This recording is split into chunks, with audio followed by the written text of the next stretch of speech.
ทุกคนหอยโบเวอร์โบจังหอยหลงหอยแม่แตกถีบเพื่อนเท่านี่บางทุกคนอยู่ในนี่มันดุดสนานวันไหวเลยมันดุดกินลูกไม้ทุกคนอันนี้คือทางบอกเวอร์ลงทุกคนคันเขามีกับนี่หรือว่ามีแนวมาลัดนี่จักทางมันเรียบร้อยเลยนะทุกคนคือมันลงมาทุกคนมันสไลด์มานี่ทุกคนหลังจากนั้นมันมาดุดแถวหิมน้ำนี่ทุกคนแตกถีบหมดเลยนี่โบจังหอยลูกหอยแม่เต็มหมดเลยทุกคนเท่านี่ผักน้ำมันก็กินโบเวนเลยทุกคนบางนี่ตุกน้ำบ่นะฮะนั่นแหละเวลาขึ้นแล้วตักน้ำขึ้นระดับกรณีว่าไม่มีเพลให้เราพอได้ลอยเด็กใช่ไหมโอ้แมนบันมีแพร่แล้วก็คุยแพร่เนาะขั้นบุขึ้นแพร่กับบุได้ได้ทุกคนปิ้งลายว้าเถอะเกือบขาดได้แต่ว่าขนาดแค่นี้แต่มันครบหนังแบบอันนั้นมันครบหนังหลัดกันอย่างสิคอยเอามาโปะคืนอันนี้แหละคำพิสูจน์ว่ามันอย่างนี้ของเอาแล้วมันบ่ถือแล้วมันโดดลงมาแล้วก็หับเอาอย่างนี้หับเอาแล้วมันจังมาครบมือดิ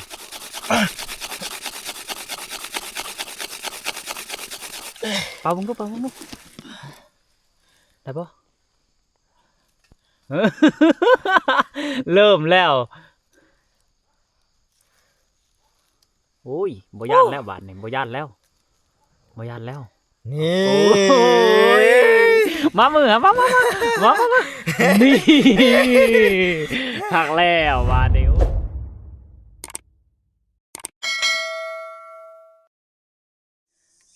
เปิดภาพบรรยากาศน้ำคำทุกคนตอนนี้เฮากระสีได้ลองเหือใส่หวยกระติ้นทุกคนเลยเห็ดยังพันเหี่ยงนะฮะมันจะอยู่บ่โอ้คือขี้ย่างเลยในพันดูนุ่นเหนียวอยู่บ่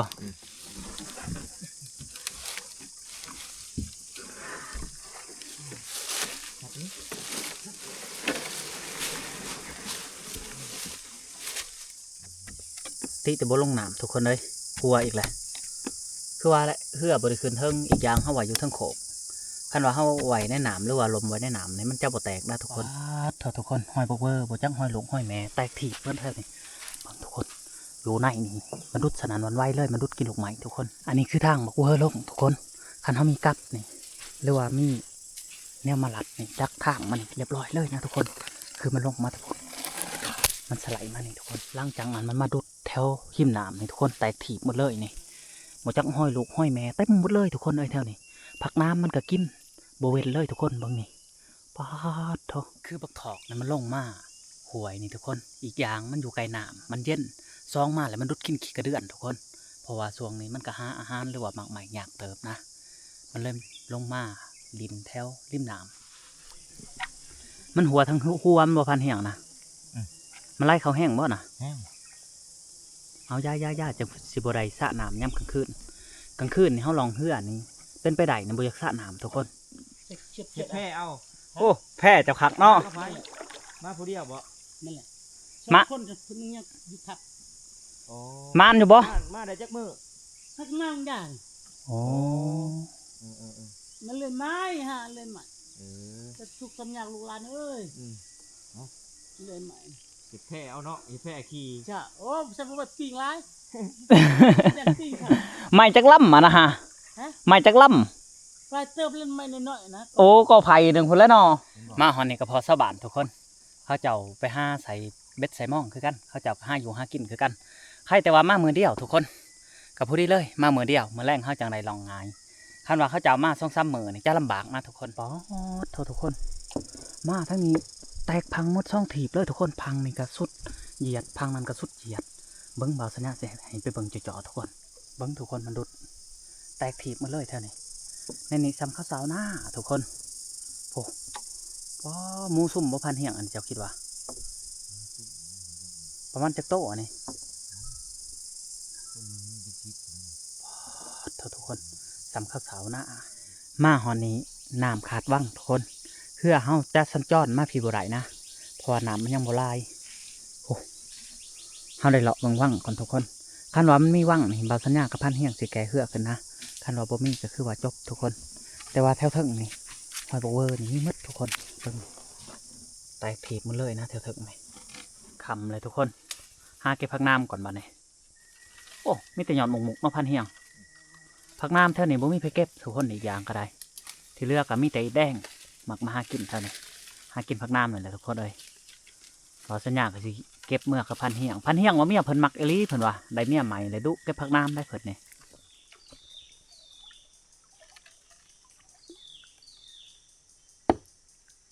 อ๋อโถมันแมนนี่พวกผักน้ำมันนี่ฮะ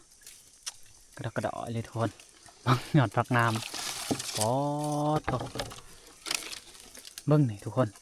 หยอดผักน้ำน่ะนี่ฮะสัมปติผักน้ำก็หยอดหน่อยกับบัวดอกพุเบิ้งรับมันทุกคนโถผักน้ำก็มีผักกูดก็มี ดูพักน้ำด้วย แน่นอนบ่โคตรโผล่เลยทุกคนผักน้ำก็มีผักกูดก็มีผักกูดกับผักน้ำตัวได้แสบนะพัด แสบคือกัน เบิ้งแสบเบิ้งผักกูดทุกคนผักกูดมันเป็นลักษณะแบบนี้นะนี่อันนี้จะเป็นผักกูดทุกคนนี่จังหวะปลาผักน้ำเอาบนเดียวนี่ก็พอแล้วอันนี้ฮะ เขาบ่มีได้เอา ว้าถูกโผล่ว่าไข่หมดแดงห้างบักใหญ่ทุกคนเลยจะไปย่างเงินเยอะบัวแต่พักน้ำทุกคนพักน้ำพักกูดไข่หมดแดงก็มีโอ้ยเขามีแนวเอาในนอพันเฮียงเอาจาก3-4ห้างนี่พ่อจะเป็นย่างผูป้าผูห้างบักใหญ่ผูอยู่ไหนผูแม่นมดมาบอกมันลืมกระไผ่ทุกคนเลยให้พันเฮียงไปคอกระไผ่น้ำซาบานเพิ่นก่อนซาบานเพิ่นกะเขาเจ้ากำลัง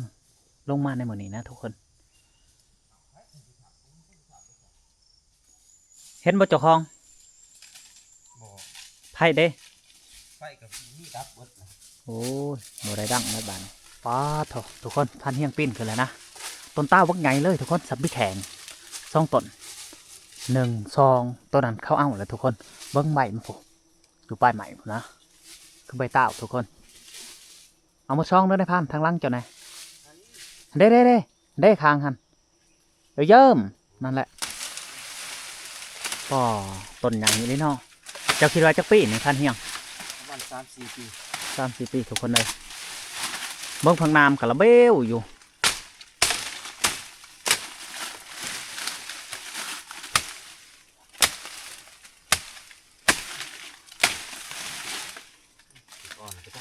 อ่อนแล้วบ่ป่าก็มันอย่างนี้เลยพาให้กินในนู่นในพานทิวเขาเลยดิบๆก็สิกินเลยส่วนแบ่งจากพันเฮียงโอ้ยแสบอยู่บ่ในผ่านไหนโอ้จะผ่าออนไลน์เบิ่งไง เลือกทราบทุกคน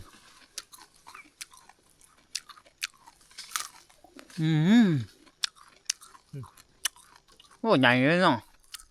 ครับทุกคนบัดนี้ทำเล่หรือว่าทางเหือเฮากับเบิ่งไปทีเรียบร้อยเลยนะนี่แต่ว่ามื้อแรกเฮาก็ลองไปตามทางที่เฮามานี่แหละทุกคนคาดว่าเฮาบ่หาทางเหือไว้นี่กลางคืนมันจะลำบากนะปิ้งบ่ครบบ่นี่ค่ะ ใครเนี่ย ใครแด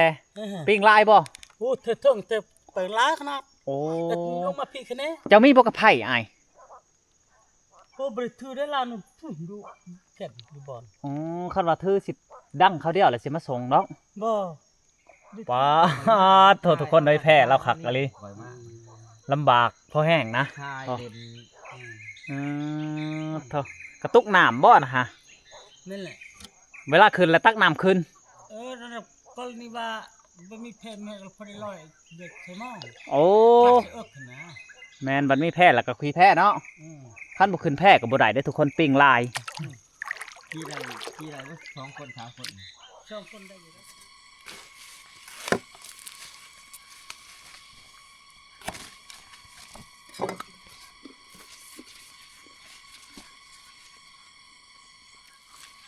มันยังสดตลอดดิ เฮ็ดไปได้ในกินได้เนี่ยในพานแกล้งก็ได้บ่แกล้งหรือว่ามีแต่ต้ม ซุปกินก็ได้ซุปกินลวกกินกับปนกับแจวกับลาบกับก้อยได้ปัดเลยผักน้ำแซ่บแต่ว่า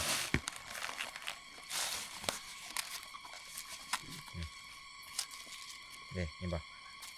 คักเลยได้บัดนี้ กับบะมุน เชื่อได้แต่ห้ามบไดถือกระสอบเนาะ ถือกระสอบนี่โอ้ยจะกระสอบมาทุกคนเลยกระโบย่างบืนกระเฮาใส่อู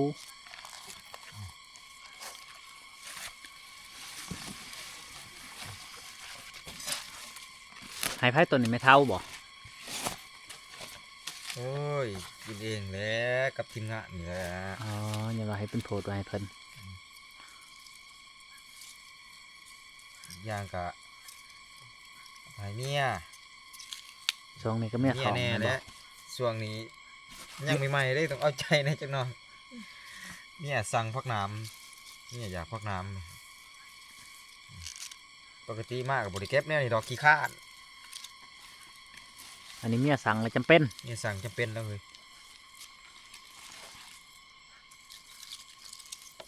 ฮะทุกคนกินข้าวนำกันย่างนะฮะ โอ้วันติด กระไพ่บริทือทุกคนเลยกระไพ่กับบริทือนะจำมันคักสกาวเจ้าคือว่าซื้อดิกระไพ่ หลงมันบริขึ้นปลาเฮิงหลง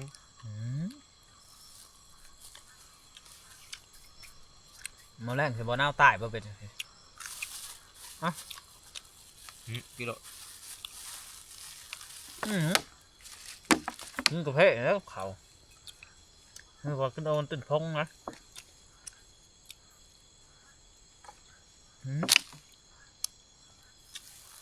ขับปันยังมาเลยคนกับบริมาอยู่แถวนี้ทุกคนคันเขาเจ้ามายังหวะไปห้ายืมกับไผ่เขาเจ้ามาสิเฮ็ดยังพันเหี่ยวนะ สีดังไฟ บ่มีกับไผ่แล้วเฮ็ดไว้ซั่นจะเฮ็ดไปได้อีกมันสิลุกบ่ เสียดสูตรอันนั้นแหละสูตรอันนั้นพี่แลมโบ้พาลุย อ๋อเอาลองเบิ่งทุกคนเลยกับไผ่กับบ่มีลืมบ่แม่นยังดอกให้กวดใบตองไว้มันสิลุกบ่กวดไว้กวดนะใบตอง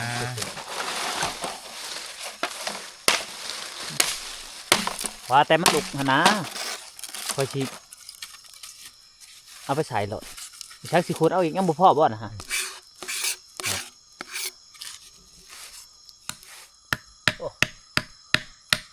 โอ้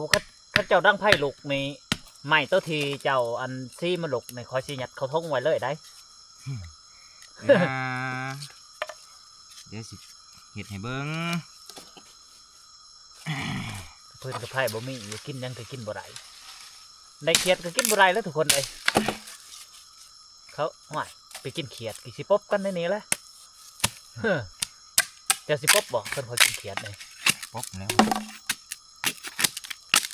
เขาจะกินเขาก็ปบคือกันแต่มันสิได้จักบ่อแหละเฮ็ดไป ลองเบิ้งนั่นแหล้วจะได้ใส่ มันบ่มีเพื่อนบ่มีไผ่เลยเฮ็ดไปทุกคนเลย ใส่ละไหมก่อนอันนี้คือชนวนด้านในเขาตรงโคนให้มันเป็นไฟหน่อยๆเนี่ยเพื่อมันสิติดไฟง่ายเด้ เอาเฮ็ดรถ นี่ เอาคือใส่ทางไหน เอาใส่ทั้งในเลย อ๋อมันห่อนแล้วมันลุกขึ้น ม อ๋อครับบัดนี้สิบ่ได้นอนหนาวเลยทุกคนเลย เอาไม้ตัวนี้มาแนบแท็กซี่ อ๋อ นี่ เอาเฮ็ด นี่ ลุกให้เด้อช่วยอย่า สิลองเบิ้งแต่ว่าบ่รับประกันไม้ตัวนี้มันอ่อนยามันรับน้ำหนักบ่ได้ จะก็จะเฮ็ดแห้งแหละ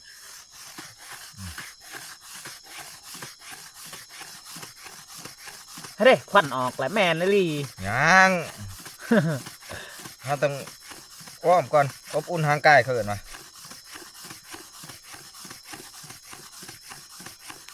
เราต้องเฮ็ดให้มันมีการเสียดสีให้มันห่อนขึ้นให้มันมีอุณหภูมิ อันนี้วิธีโบราณ อืม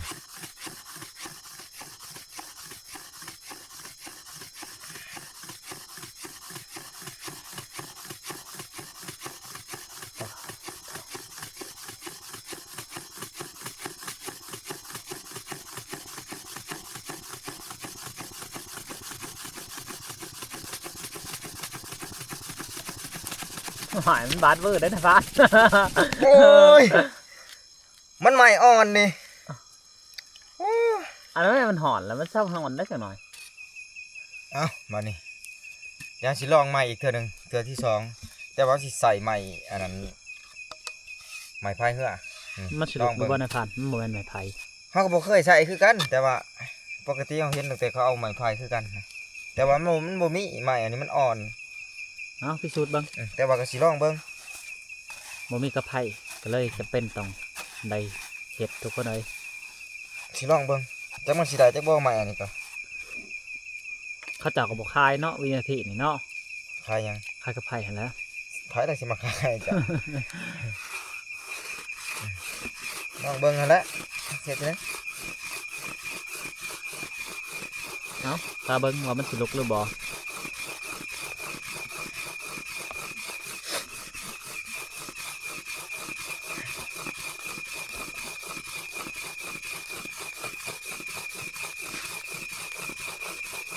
ลุกให้เด้ออย่าจ่วยเอ้ย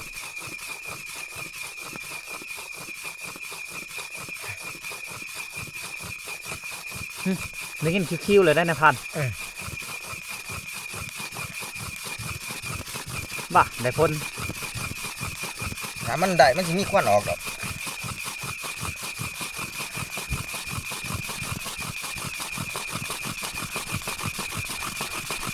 เอาสู้โอ้ก็ต่อกำลังพันเหี้ยงเลยธรรมดา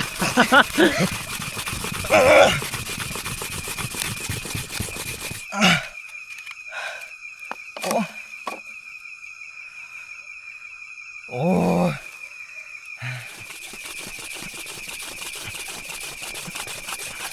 รอบซ้ำเลยได้นี่รอบที่ซ้ำทุกคนเลยโอ้โหสิได้หรือบ่ ควันออกแล้วโอ้ย ควันเป่าได้บ่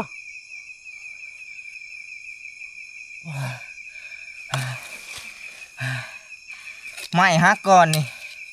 โอ้ ถ้าว่าตัวนี้บ่ฮัก เอาไก่สิได้ละมึงยานี่ควันพร้อมออก เทือที่สี่เอา เทื่อที่สี่คันบ่ได้นี่เปลี่ยนกันเด้อ เปลี่ยนกับเปลี่ยนเทือที่สี่ได้ทุกคนเลย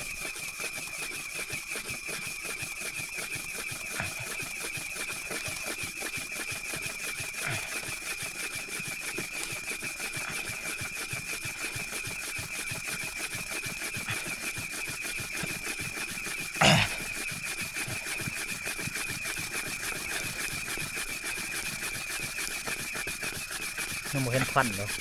เริ่มคิ้วแล้วทุกคนเลยเด้ควันออกเลย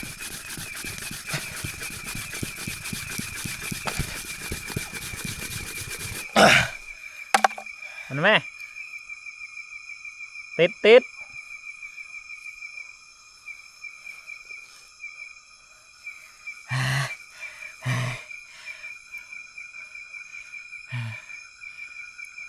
อ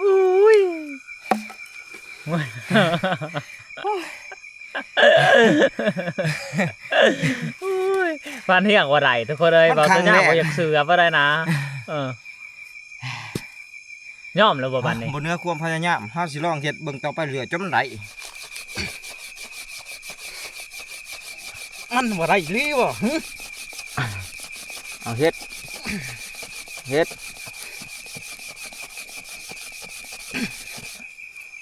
คอยเป่าแล้วสาด เฮ้ย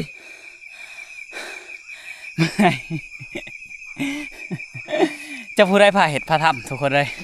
โอ้โหผ่านเฮียงเห็ดเซนโอ้โหไม่อยากติดเลยนะขั้นใหม่แกหรือว่าใหม่แข้งกว่านี้หันสิติดทุกคน แต่ว่าอันนี้ใหม่มันอ่อนนี่ลิเมื่อยซี่ไผ่เลยทุกคนจนอยากเป็นลมจนเหือออกว่าง่ายอยากนอนก็นอนบ่ได้เลยสิไปห้าอันของกระถางดีกว่าทุกคนเลยมาห้าของกระถางกับพันเฮียงทุกคนเห็นแล้วตัวหนึ่งโคนะอยู่ทึ่งพันเฮียงว่าคันเห็นตัวหนึ่งแหละต้องมีซองทุกคนมันต้องมีขูมันนะใช่เพิ่นของก่อนมาเนี่ยของเทิงบ่เอา กระถางทุกคนบางคนบ่จักว่ากระป้อมใหญ่สีมันกลมกลืนกับใบไม้เลยนะทุกคน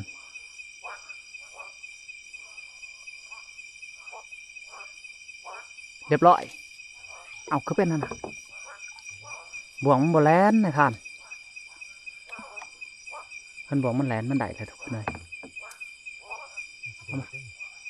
เอาไหม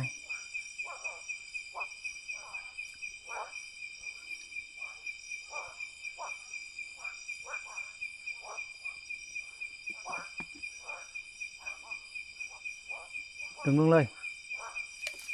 เรียบร้อยทุกคนโอ้โอ้กระถางหรือว่ากระป้อมใหญ่กับว่าแมนนะ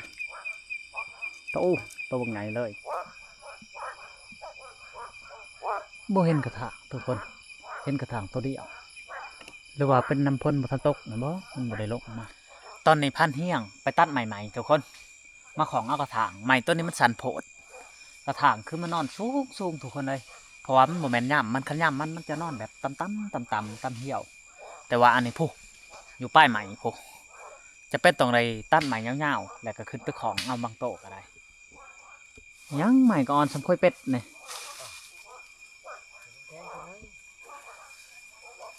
ตัวสิขึ้นบ่แหละ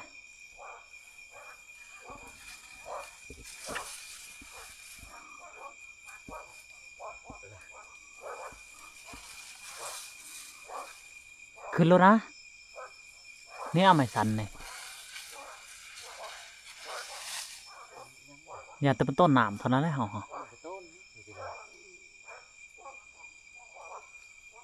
ของแข็งมันฮะ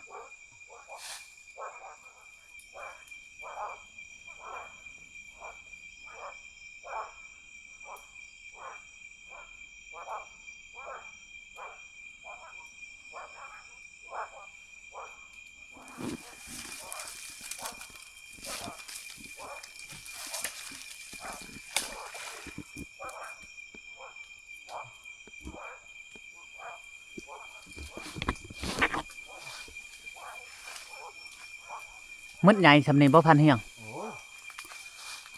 ตัวนี้บ่ใหญ่ดอก โอ้อันนี้ยังบ่ใหญ่อยู่ บ่เลี้ยว โอ้สำไรใหญ่ฮะป๊าด ซ้ำพี่แก่นะ มันก็แล่นพูนแล้วเขาเอาตัวแม่หรือตัวผู้ใหญ่สำเนียง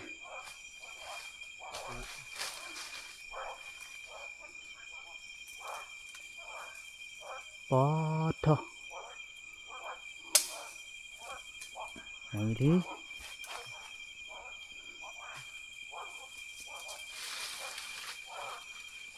แกเลยเสือกฮะ ถือเดี๋ยวเด้อ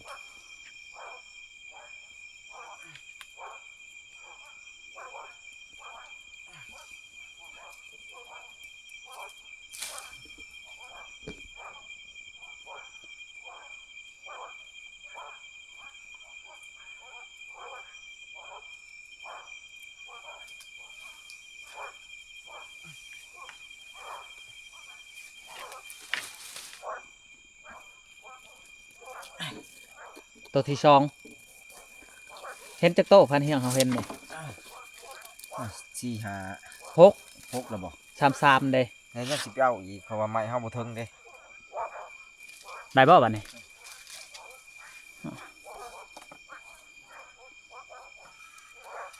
ตัวแม่บ่ใหญ่เลยสำนี้แล้วตัวแม่เนาะตัวที่สามแมนบ่บัดนี้ไปได้บนเฮียงนะกระถางครบเช็ดบัดนี้ โอ้ย ปอดเธอจะมืออยากขาดกระถางมันแมนต้นหน่อยๆอ๋อเธอ อืมเกือบขาดเลยแต่มันพบเขาอีกมันขาดเลย แม่บริธรรมดาทุกคนเลยโตก็แมนต้นหน่อย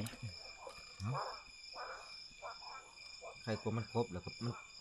เอามันบ่ได้แต่ว่า ๆตัวนั้นแหละแห่งลุบบ่ อืม มุดบ่หนามใน โอ้ยหมดเป็นชั่วโมงก็บ่คืน มอนนี่หันใด สัตว์ครึ่งบ่ครึ่งน้ำเด้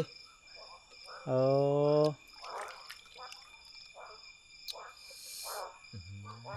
ใช่ในพัน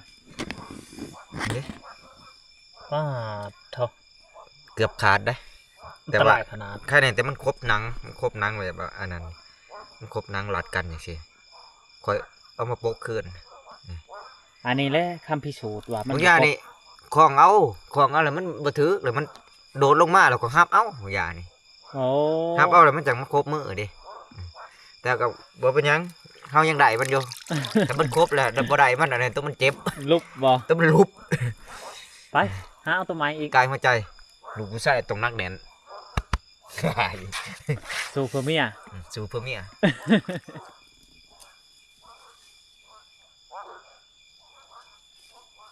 ตัวขึ้นนั่นแหละ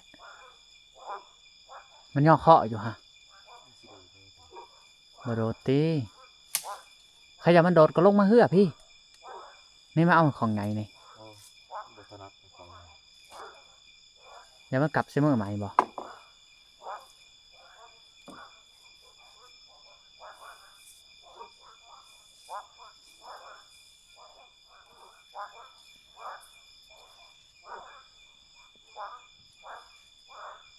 มันสูงกว่าแล้วสูงโพดแล้วเซ็ตมันแน่บางใหม่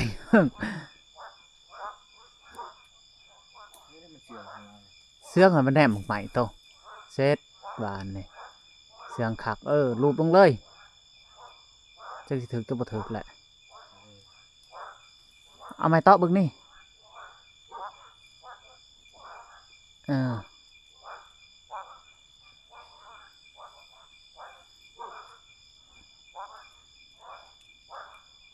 ผู้นี้เลยเอาลงหน่อยหนึง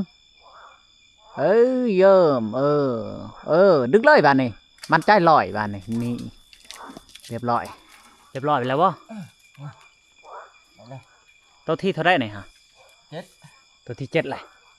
โอ้ในไล่เติบเลยสะ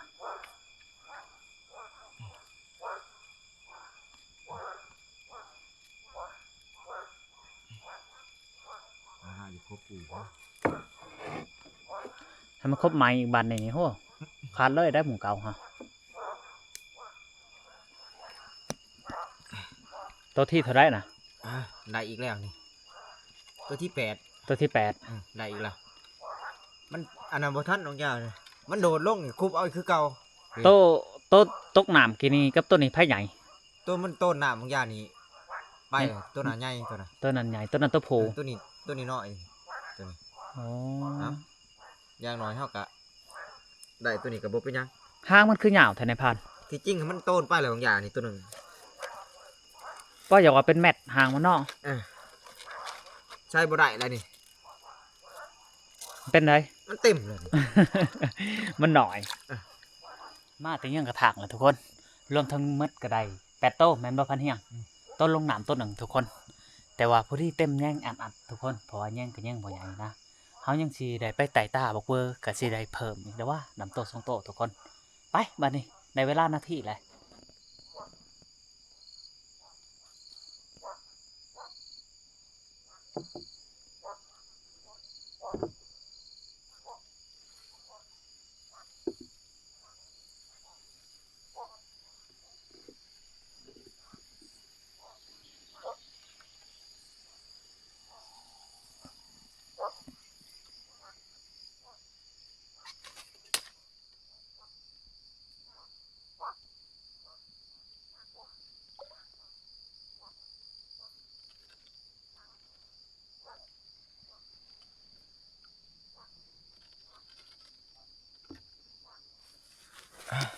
มาหอดบอลผักบอลเศร้าก็ยังบ่เศร้าอยู่ว่าพันเฮียง มันอยู่บ่ได้มันหนาวแห้ง มันหนาวแห้งจะเป็นคือลองอีกเบิ่งลางเทื่อมันได้ รอบสุดท้ายได้นี่ รอบสุดท้ายแล้วมันหนาวแห้งเลยซะเฮาอยู่บ่ได้เด้ถ้าว่าเฮาบ่มีไฟนี่ เอ้า เดี๋ยวลองเบิ่งแหล้วมีทางเลือกเลยเด้เฮานี่ โอ้ควันกี่ขนม เอ้ย ใส่งิ้วน้ำบ่อนะ ใส่มันได้เด้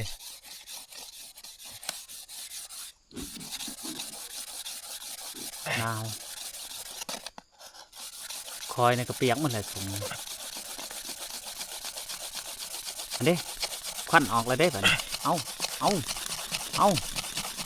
โอ้ย เอาเด้เปล่าบังดู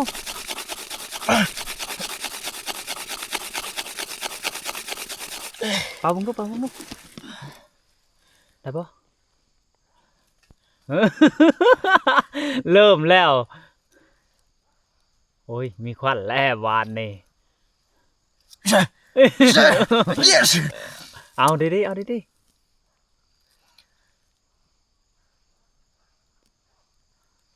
ใส่อีกใส่ขนุนอีกเอาเยิ้ม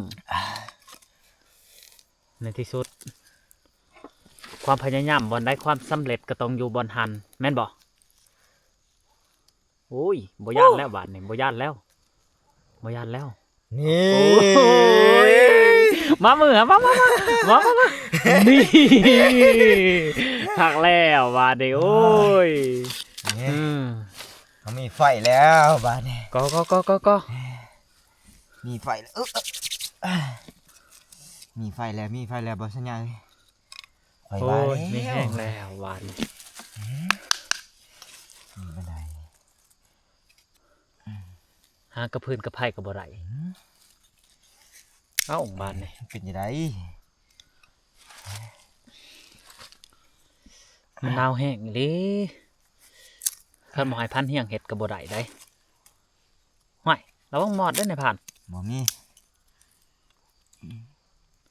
เป่าเอาเลยเยิ้มบานนี่เอาโกยบ่ตาย เห็น คิ้ว บ่ ขาวบ้าน เห็นบ่จะบ่เชื่อคอยที่แรก บ่ที่แหลงหันขอยก็จักเสื้ออยู่ก็สิว่าจักเสื้อไปได้มันควัน มีว่ากระถางครบมือเลยนี่ ก็กระทำมาครบมื้อนี่แห้งลุกกว่านี้ บางอย่าง บ่ นี่ไปได้อันนั้นไปได้อันพิษน้ำกระถางบางอย่างกระถางครบมือมันเลยแห้งกว่าเก่า บ่กินนี่ก็มันสิได้ละได้มันควันขึ้นคือกันตะบิดนั่นก็ได้แม่นบ่ มันสิได้แล้วเฮาเมื่อยก่อน เฮาเมื่อยก่อน ยังบ่ทันหูวิธีการมันเด้บ่ทันหูจังหวะของมัน บานนี่บ่ได้ยังทุกคน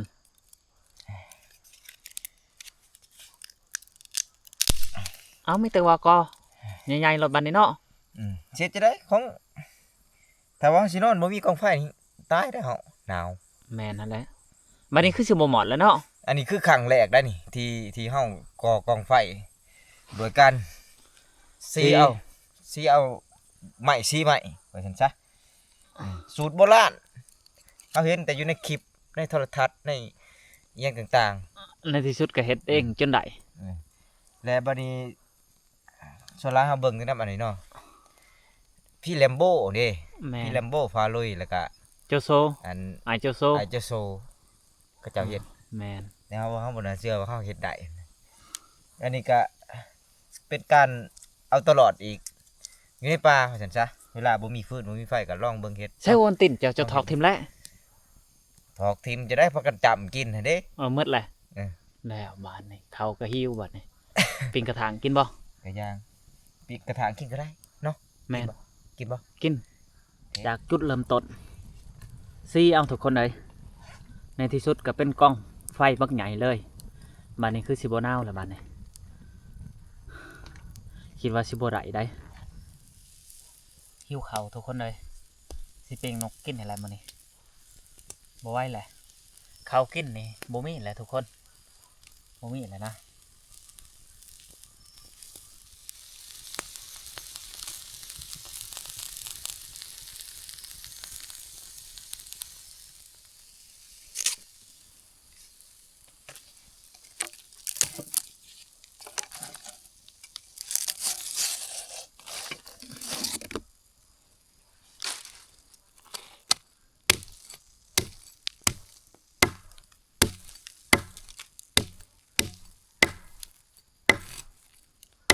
ปาดเท่าน้ำมันทุกคนเลยเชื่อแต่ว่าบ่มีข้าวกินนะพันเฮียงมาสุกแล้ว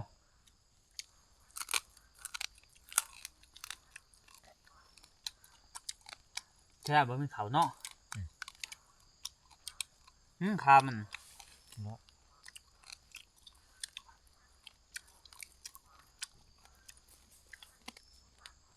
นแล้วก็นอนพักผ่อนชั่วโมงหนึ่ง2 ชั่วโมงก็ไปต่อ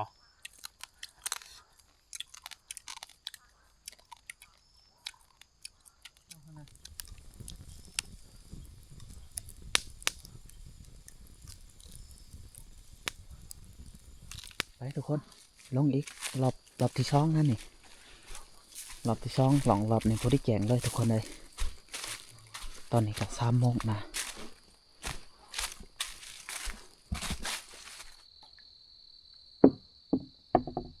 น้ำจมเป็นอ้ายทุกคนอ๋อทุกนายทวนเลยนะ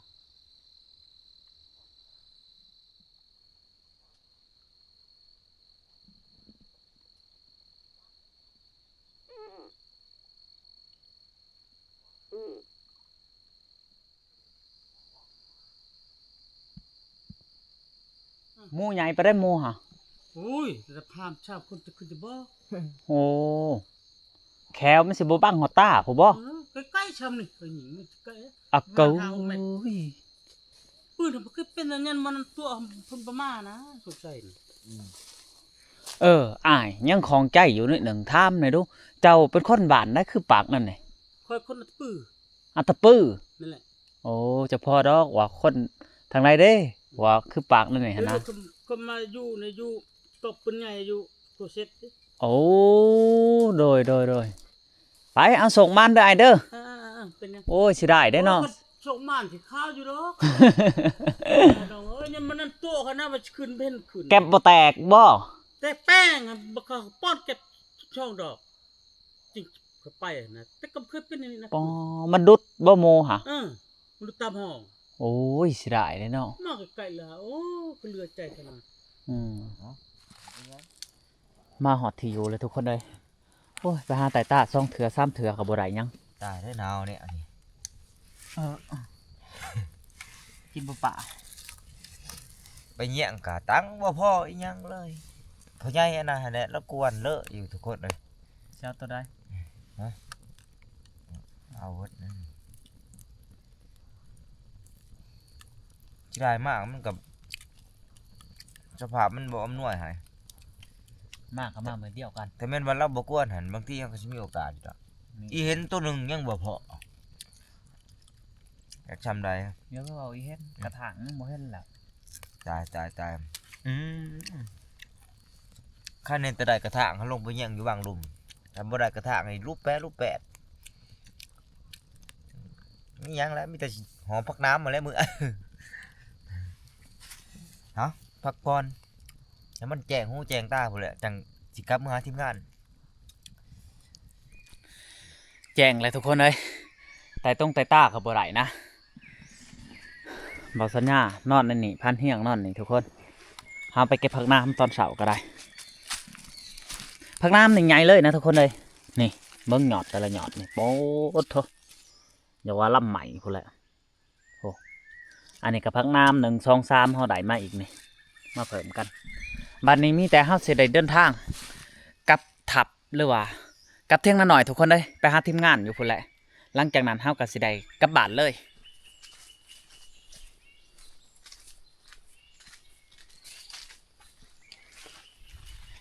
กลับทุกคนบัดนี้พาสว่างเลยที่แรกเฮาว่าสิกลับแต่กลางคืนเด้อทุกคนเอ้ยพันเฮียงว่าทาอันให้มันแจ้งก่อนเก็บผักน้ำเพิ่นว่าเก็บผักน้ำแล้วก็กลับเผาเมื่อบ้านในมื้อนี้ทุกคนเอ้ยคันขาดว่าคันหอดลังผู้นี่12 โมงลงหอดบ้านไอ้กิ๊ดในบ่ายโมง1นี่บ่าวสัญญาสิได้เดินทางกลับบ้านเลยนะเอามาหอดเที่ยงเลยทุกคนเอ้ยโอ้ทางเพิ่นก็ได้ฮอน2 โต๊ะ ถ้าหนองบดไปทางไหน ไผทับได้อ้ายเจ้าบ่ บดไปนี่นะอยู่บน เจ้าตัวหนึง จังหวัดตัวนึง เราตัวหนึง ตัวนึง โอ้ ได้ทราบเอาข่อยเพิ่นได้ทราบซอย เพิ่นซ้ำซอย อยู่ต้นเดียวกัน เกี่ยวมัน โอ้มานแหละทั้งทีมงานและสัน เขาหลายโตอยู่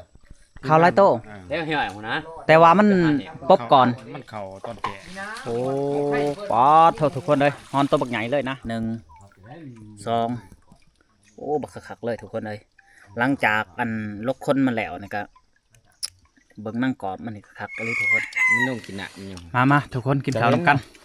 หลังจากกินข้าวกินน้ำแล้วก็สิกลับบ้านกลับซองทุกคนเลย แต่เฮ็ดอู้ๆจักสิเป็น มื้อนี้เป็นมื้องามยามดีก็ว่าแม่นทั้งพันหม่องก็กินฮอดเมียมื้อนี้ก็ยิ้มเปิ้ ป้าเมียป้าได้เขาหยังแสนอะไรน้ำลูกคันสิป้าแท้ๆอาใช้สีแม่มัน โอ้ยแนวนี้ก็ว้าวพันเหี่ยงไปซั่นว่าพันเหี่ยง ก็สิแม่นนั่นแหละลักๆแหละมันก็เป็นขออ้างบ่อยากป้าเมีย ตัวว่ากินฮอดลูก กินฮอดลูกคือเจ้าอะไรโอ้ยกินฮอดลูกแต่กินฮอดแม่ จะเกี่ยมทุกคนกลับบ้านกลับซองก่อนบัดนี้ นี่ตัวนี้ไม่ต่างกันมันบ่มีตัวหนังสือ เอาทุกคนหลังจากกินข้าวกินน้ำและบาวสัญญาก็สิได้พักผ่อนก่อนทุกคนเลยสิได้พักผ่อนก่อนหลังจากอันพักผ่อนกับทีมงานจัก5 นาที10 นาทีก็สิได้กลับบ้านกลับซองนะทุกคนเอาทุกคนสำหรับวิดีโอนี้ก็บ่มีหยังหลายจะได้ก็ฝากไปติดตามวิดีโอหน้าสำหรับวิดีโอนี้บาวสัญญาสิได้โจ๊ะคลิปเพียงเท่านี้ก็ขอกล่าวคำว่าสบายดีทุกคน